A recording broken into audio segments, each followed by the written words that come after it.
part of my attitude about this project, or what I was trying to bring to it, was that the building would engage in the exhibit, that it would be actively performing in the exhibit as much as the pieces of glass and the objects that you're looking at, because the building is yet another object. So the first time I came to Corning, I realized as I was arriving over the overpass that I was looking for glass. I wanted to find glass. And I realized that that sensation and that expectation was something that the visitor was going to experience.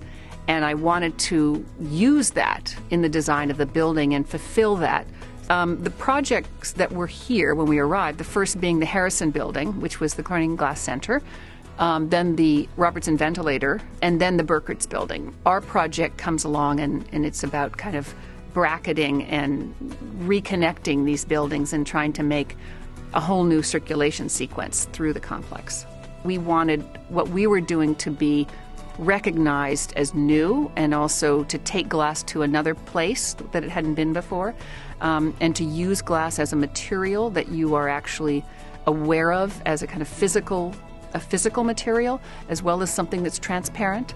And when you just see a window where it's invisible, you're not aware of all this kind of potential that exists within the material. And so and then tilting it, so that it's not sitting in its standard orientation of 90 degrees to the ground, but to kind of throw you off and to make you aware of its materiality. When you see these spider fittings that are holding the glass, those spider fittings are actually drilled through the glass, and they're holding it really carefully so that we don't have to have a frame, and that we can look right through and kind of fall to the outside. But at the same time, if we're perpendicular to that glass, we can realize, the different components. We have you walking on glass, on the glass bridge. We have glass in the stairs. At one point, I felt that we should have signs like in a museum on parts of the architecture. This is like the architect, But, you are looking at, a piece of glass that's 17 by 17 that's held by such and such, or because that's the way we were thinking of the building, that it would be actually part of the exhibition, that it would engage with it fully.